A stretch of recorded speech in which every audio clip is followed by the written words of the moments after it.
going on? Today we have the much awaited final match for my off Meta Monday tournament, debuting the Nano Dragon Deck. A lot of you guys who are just tuning in and don't know about Nano Dragon, pretty much Nano Dragon is going to be my latest iteration of Dragon, where I am creating a deck that only has 2 costs or below as characters. I have nothing higher than a 2 cost. This is what qualifies your deck to be a Nano deck. So I mean, feel free to try to make Nano decks with other different leaders, but this is my iteration of Nano deck. So we're just getting right into it right here. I'm playing against my homeboy Blackwoods. Playing against Blackwoods right here. And pretty much he's playing this Vegapunk, the OP07 Vegapunk, into the OP07 Dragon. My opponent here is disrespecting me a little bit by not even using his actual playmat. I don't know if he did it on purpose or not, but you know, hey, okay, cool. If that's how we're gonna start the match, that's how we can start it. You know, disrespect. You know, I could see disrespect from a mile away, and this is some disrespect right here. I know this guy has nice mats. My homie has some nice mats, and he didn't even want to bring it out for this. Maybe he didn't want to taint it with the Vegapunk. Right here I was telling him, like, don't even roll, like you're not gonna get it. I think I chose to go second. I guess we'll see right now. I can't hear what I'm saying. I'm just watching the playthrough, just like y'all. I forgot what happened in this game. It's not like I just did it and then, you know, when I play games, you have to like get rid of it and move on to the next one. But you know, you always learn the lessons, and the lessons of how you lose, when you win, why he lost, why you countered, right? You got to remember all those lessons. So getting right into it, we have both of us going for a mulligan. I think both of us just did a mulligan, and yeah, you know, just I didn't see what I wanted. Typically when I play Dragon, if I don't see what I want, I'm happily gonna mulligan. I think what I search for when I play Nano Dragon is, as you guys are gonna see, some of these plays keep coming along, is I have a lot of 1 costs and 2 costs. The 1 costs and 2 costs are searchers, rushers, 2Ks, any type of card you could think of. I have a 2 cost version of it. So let's see what happens here. A 2 cost or below version of it. And I have weapons to buff those baby characters into attackers. Well, in this case, bump these nanos into attackers. I could say that. I could say nanos because this is an official Nano deck. So I play Nami and I grab the Brook out of life and add it to my hand. Let's see if I have another one Dawn play. I do. I tap 1 and I play Buggy. And just like that, the dogs are out at the fight. I whiff on the Buggy. Very, very unfortunate right there. I believe if I would have played them in reverse order, I would have gotten a search off on both. But you know, you can't get every search. You can't have God Hand every single game. You know, you gotta nerf me a little bit. I can't hit perfect ratios every single game. So my opponent, you know, plays this Atlas, and he swings 6 to our life. I have the cards to afford in hand, so I just take it. And my opponent plays the Rayquaza on top of his life, which is interesting because you guys are gonna find out that this card does damage right now. So if you guys don't know about Vegapunk, I guess I'll explain it right now. I don't even know what he does, bro. It's like you just rest 1 Dawn, and then you can either play or place on top of your life 1 egghead type character, cost 5 or less. I believe that's it. And you can do it every turn, and he can attack. He has 2 life, by the way. 2 life, 5k. So right here I'm just asking, like, okay, what the hell are you even doing right now? You have like a card that can be KO'd in battle, and then you have a Rayquaza in life. I don't even know what Rayquaza does. Like, pause the video right here. I didn't know what half of the cards in this deck do. By the way, this is like, I wouldn't say it's my first time playing as Vegapunk, but I don't know, Vegapunk just has so many different weapons and options that, and they're all egghead, so like it confuses you even more.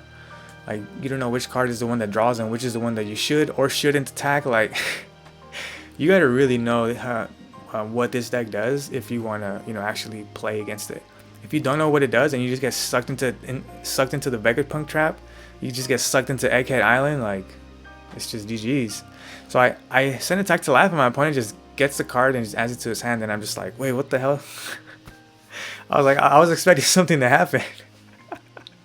And nothing happened, and then I attack again, and then he, unluckily for us, triggers a Shaka out of life, which is like probably one of the best triggers to get out of life. Probably, like at that point in the game, I can't think of another trigger that would have been better than having a Shaka right there. So my opponent God hands us real quick, like yeah, okay, you need to have the best possible counter at this stage of the game. Okay, I guess I could give it to you. That's cool. I just whiffed on a search. It's whatever though. So my opponent right here, start doing some shenanigans. I think I send some attacks, and then he just blocks, and then gives me a 1k out of hand, the Gedatsu, which is good for us because, I really don't like Gedatsu. And Gedatsu really destroys a lot of decks. But, luckily for us, he's in the grave. So we don't got to deal with that. Alright, so my opponent has a Rayquaza in his hand. He has a 2k, 2 Yamatos, and a 5-cost ace. Okay. Those are some pretty good cards, but kind of bricky right now, not gonna lie. Kind of bricky. Oh no, see what happens. I smell something in the water. Okay, anyways, our opponent here attaches 3 Dawn and swings 9 to our Sanji. I'm not going to defend that. You can take it. It's all good. He did his job. My rushers do their jobs and they just remain rested and just post and just chill. And if they survive a turn, it's time to go to work again. That's what it is, really. Okay, so back to us. 1, 2, 3, 4, 5, 6 Dawn available to our use. Our opponent has a character that cannot be KO'd in battle because if they have less life than us, then that activates. They can't be KO'd in battle. So I play the Dawn, grab the Nami, add to hand.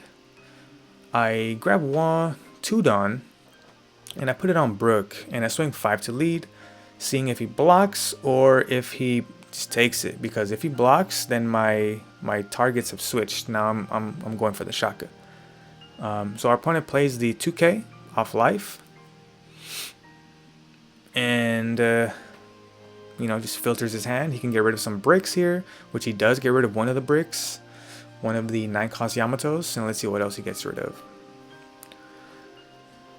He's just seeing, does he want to get rid of a card that has counter over a card that has no counter? Does he want to get rid of a 2k, which is like the least useful card for him right now? And it looks like he decides that the least useful card is that Robin. I believe Robin is a 1k counter, 3 cost, 4k power, and then the trigger is draw 2 cards. Play this card, I believe. Pretty good card, so definitely gonna hurt my opponent that way, because now he can't play that until his life. So I play Buggy and I grab a jet pistol. Much needed weapon. I just grabbed it. I played Buggy, looked for a weapon, found a weapon, grabbed it, and now I have a weapon in my hand. That's exactly what Buggy's supposed to do. He has two search options in this deck. He can search a defensive weapon, Rad Beam Guard Point, or he can search an offensive weapon, Gum Gum Jet Pistol. So, very versatile deck that I built. I have defensive options. I have offensive options. One main thing that my previous iterations of the deck lacked was defensive options. It had a lot of offensive pressure in the beginning. Rush, Nami, went to Brook, just trying to rush everything. But I found that I would always be sending too high number of attacks. No. Too high power attacks that kind of my opponent was forced to always take. So they would just be at like 10 cards in hand by like turn 4 or something like that, turn 5. And that happened to me a lot, and I was like, damn, like now I have to punch through like 10 cards in hand and kind of like put all my chips in one basket and like, well, you either have it or you don't. And sometimes it would work, but sometimes it wouldn't. And then other times I would fizzle out. So I started to think like, damn, how can I improve this? And then I was like, okay, cool. Add in some searchers, add in some more like, some hand replenish. I'm playing cards, but I'm also drawing cards. have some defensive options like some one-cost chopper blockers. I was flirting with those. As a matter of fact, I have those in this deck. You know, adding in some rad beans, some guard points, and then some, you know, more specific weapons like, you know, Gungam Jet Pistol, which can combo with my Otamas that are right there in my grave. Like Otama combined with Jet Pistol, that's, you know, you get a KO at 8,000 power or less character. That's a strong pistol right there. That's a strong pistol. You charge it up with Otama and you just bam. There you go. I could snipe a 8-cost kid right there. You know, if my opponent plays a kid and I'm forced to punch through it, well, guess what? If I have these 2 cards in hand, it's done. And yeah, I mean, we're gonna see what we get into here. My opponent ended up playing. You know, he swung with the Atlas, swung with the what is that, Edison, and played a Rush Ace and swung with the Rush Ace, taking you know, some cards out of my hand, also KOing a couple of the characters on my board, and then my opponent plays the Rayquaza on his life. This Rayquaza is going to be an issue for us, as you guys are about to find out. If you guys don't know what this card does, I don't even know what it does. I just know what his trigger does. I couldn't tell you what that counter effect is. I really couldn't. But I know what the trigger does. So if you hit this card in life and you trigger it, I believe it is letting my opponent grab a egghead type character from his trash, 5 cost or less, and play it. I believe that's what it does. I might be a little iffy on the specifics, but yeah, this is a very powerful, very, very, very powerful card to have on your life, mid to late game. So back to me. I have Adon, and I tap 4 to pistol whip that Shaka and erase it from existence. You know, sometimes you just gotta drop a pistol and just, you know, pistol whip an ace real quick. And, you know, I mean, not an ace, a Shaka. Pistol whip a Shaka, you know. Low-key how they got his ass in the anime. Yo, we just recreated that moment. Shaka just got gatted. Not by pudding though, by me. So we swing 7 into ace. My opponent gives us the ace. He only has 2 cards in hand. And I swing 5 to his little Edison right here. He takes, which is gonna leave me 2 active Namis and 2 done. What could we do with this? Well, if you're playing Nano, you have a lot of things you can do. Right here, I just play the Luffy and pass. I established a character here. This probably means that I didn't have any searchers, or I didn't have any Makinos. I didn't have any Dodons. All weapons that I have in Nano Dragon. So I just opted to play the Luffy there. That Atlas is proving to be a very, very big problem for me. If you guys haven't already noticed, it's been there since the beginning of the game. My opponent played this on his 1 Dawn turn, I believe. Actually, yeah, I believe. So, this Atlas has lasted, and I can't KO it because it can be KO'd in battle. I do, however, spot something that I could have probably done different, which might have mattered. So right here, I have a Gungam Jet Pistol, which can KO any character that's 6k or less, and it's not a battle. If I use it, it's an event. It's an effect. So I could have used pistol to kill this Atlas instead of the Shaka, but, you know, I opted not to. I opted to get rid of the blocker. So my opponent swings, destroys, plays Gedatsu, KOs, and then places a card on top of his life, on top of the Rayquaza. So, back to us. My opponent has a rested Atlas that still cannot be KO'd because they are at 3 life and I am at 4 life. So that effect's still going to be active. In hindsight, I believe that maybe using the pistol on the Atlas was probably a good move. But, you know, here we are. Playing a long-ass game against the Vegapunk. Slowly but surely taking one smaller step into the deep end with each turn that passes by. Each turn that passes by is just like you're going from 6 foot deep pool to now you're like 7 foot deep. 8 foot deep, and I'm still floating. I'm still chilling. I'm still in the fight, but the pool's getting a little deeper the longer the game goes. And when you look at Vegapunk's life, what's right there? It's a Rayquaza, and he can grab any card from his deck and activate it on his field. So we'll see what happens here. I swing 2, 3, 4, 5, 6, 7 to lead. He takes, activates Rayquaza, and he is searching for what he wants. Plays a Shaka. Shaka has officially hit the field again. He is back from the dead. He just activated a zombie Shaka on us. And I over here played the Magda, buff Nami up to 5k. Then I used Dragon's leader ability to put 2 Dawn on Nami from the other Nami, add another Dawn, and swing 9 to lead. My opponent takes here. And no trigger, luckily for us. Wow. After getting one of the best triggers in the early game, my opponent gets a non-trigger card as his last life. So I guess it balanced itself out a little bit. It balanced itself out. Okay. I'm not too booty hurt. I'm not too booty anymore. Alright, so my opponent swings 6 to my rested Nami. And I just give it up. That's okay. My opponent is at full 10 Dawn. He swings 6 to my other Nami. That's okay. I give it up. They have done their job. They, if they swing, if they search on play, that's chilling. So right here, I actually opted to block that last hit. Why did I do this? I did it because I figured I can block with this Chopper, and Nami's still 1k higher than Chopper, so she'd be an attacker that would be 1k stronger than Tony Chopper for the following turn. So my opponent plays a Yamato, heals a life, KOs Buggy, and then uses Vegapunk ability to play a Shaka on top of his life. Damn. That was, one hell of a turn by my opponent right there. He KO'd 2 of my characters through battle, played Yamato, KO'd the 3rd, and then healed, and then played another card on top of his life with Vegapunk ability and double healed. So he got a double heal off this turn. Kinda cracked if you ask me. So remember that 8 foot deep pool I just told y'all about? It's like 13 foot deep pool right now.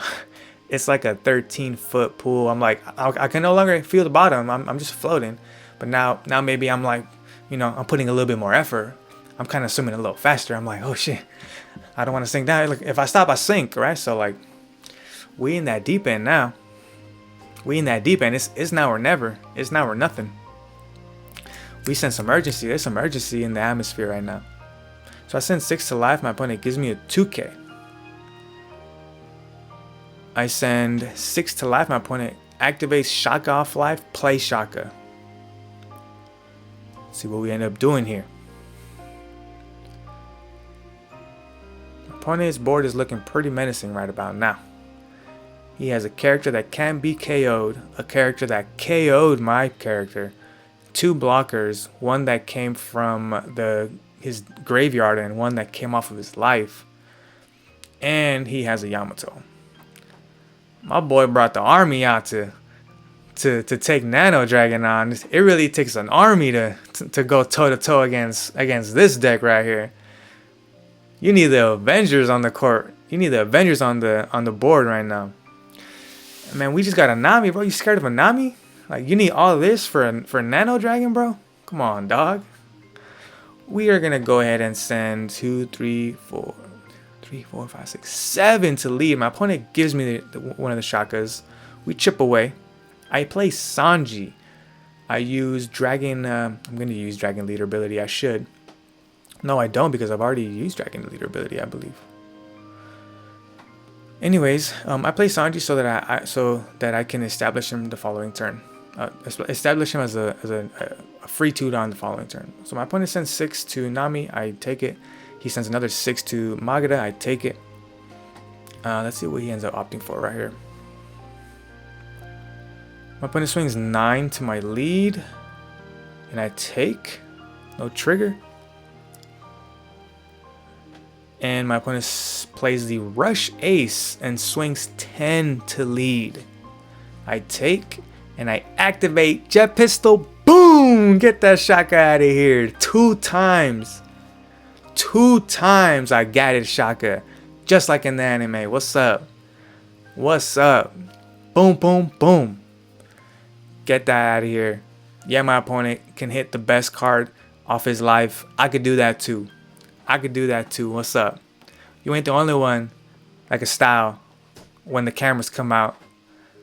You messing against one of the best right now. So, moving on to this turn. I play Brook, give 2 down to Dragon. And I'm not attacking yet, right? I just bumped up my power and I'm just letting my opponent know that something's coming his way. Add another Dawn on there for good measure. And I send 8 to Atlas, who can now be KO'd after being played on the first turn of the game. KO. We're starting to collect bodies now.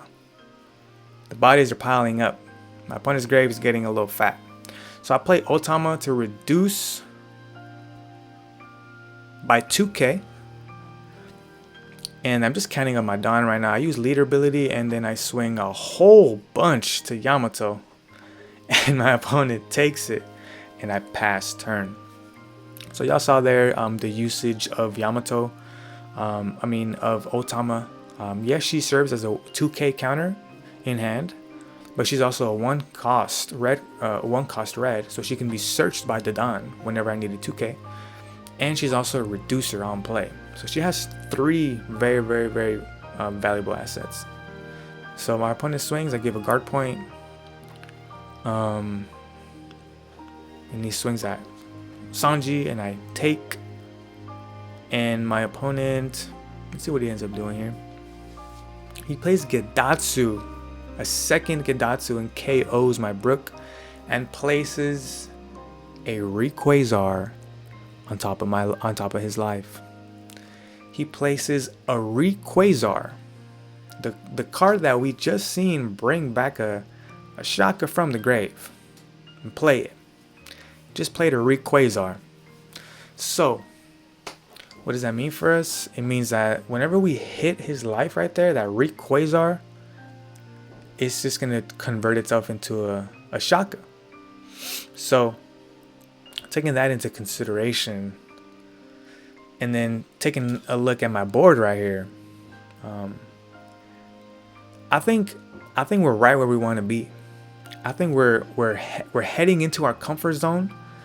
I preach a lot about my 0 life comfort zone, because whenever I hit 0 life, doesn't matter who I'm playing, I just get conquerors hockey in it, and I start playing and I don't even know like what's going on, right? Like I just power up as soon as I hit 0 life. So I'm just slowly inching him towards my deep end of the pool.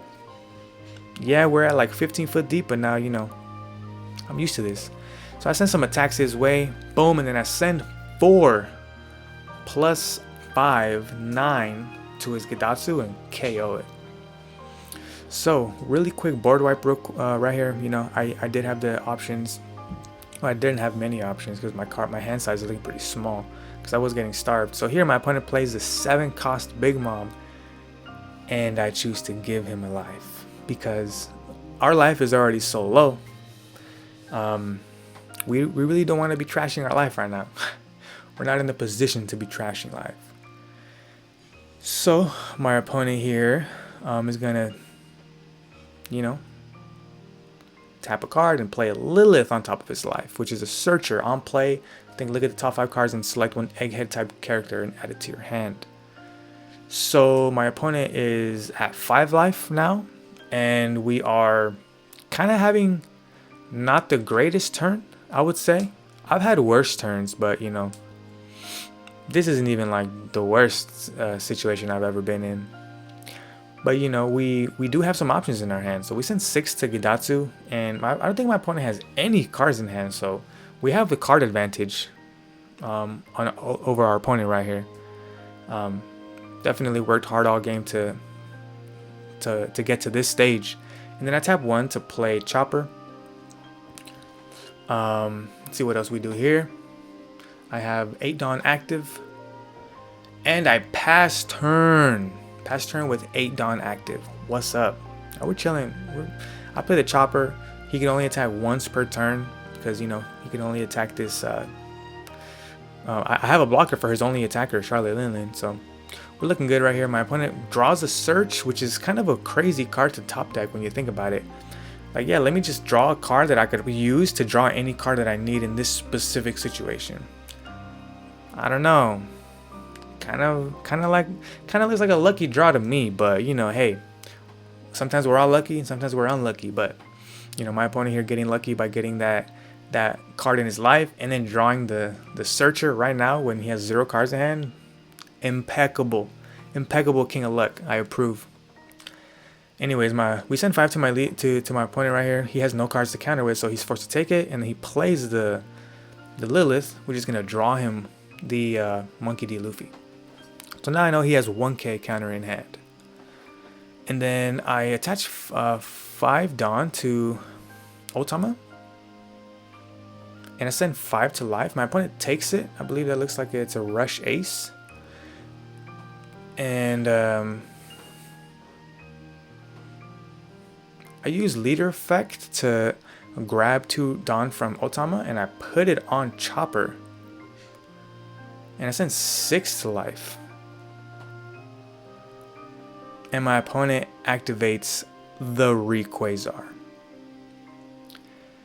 Rayquaza, I'm going to go ahead and bring him that Shaka straight from the grave. So this would be the second time he's used Rayquaza off life, and the second time that he's grabbed a Shaka from the grave and played him, if anybody's out there keeping count.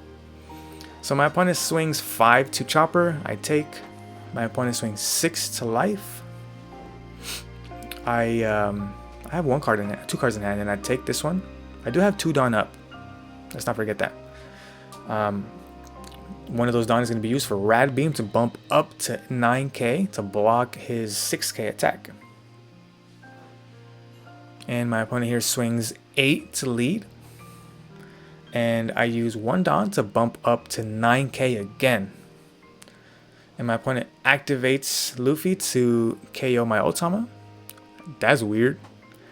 And plays a Rush Ace to heal to 3 life, but he does not get Rush because he has 3 life. He only gains Rush if he has 2 or less life, but he still heals. I don't know if anybody knew that. So back to us. We play the Dawn, and we are looking for some cards now. We go ahead and grab the Nami 1 cost. Gonna go ahead and add that to our hand, and I play the Nami. Okay, we're looking a little nice right now. And go ahead and draw 5, or look at 5 and draw the Chopper. So leaves us 2 cards in hand, and let's see what options we have with that other card. Gonna go ahead and looks like we're full sending 9 to lead. 1, 2, 3, 4, 5. We're sending 9 to leader. My opponent counters with 2 2Ks. No, I think he swung to. I think I swung to Big Mom there. But I ended up just playing the Chopper and then passing. My opponent plays the Luffy that he, drew off of the Lilith. And then he go ahead and he swings 7 to our lead. We take it. And he sends 8 to lead. 9 to lead. I block it with Chopper, and he sends 11. No, he sends a lot more than 11, and it doesn't matter. It was way too much at the end. The onslaught was just, it was too much. My opponent right there had a Shaka in life, which would have been his second of the game, I believe. And then the Robin draw 2 at the end right there. For anybody who's trying to see what those triggers were. But yeah, there you have it, man. That was a rough match. I'm not even gonna paint it for you guys. Playing against Vegapunk is tough if you let them scale into the late game. You guys saw right there a prime example. I did scale with him somewhat in the beginning because I was seeing a lot of my searchers, and remember that moment when my opponent had like very few cards in hand. So I definitely did have a good start, but I believe that what kind of the time that I went wrong was probably when I chose to not KO his Atlas over his Shaka.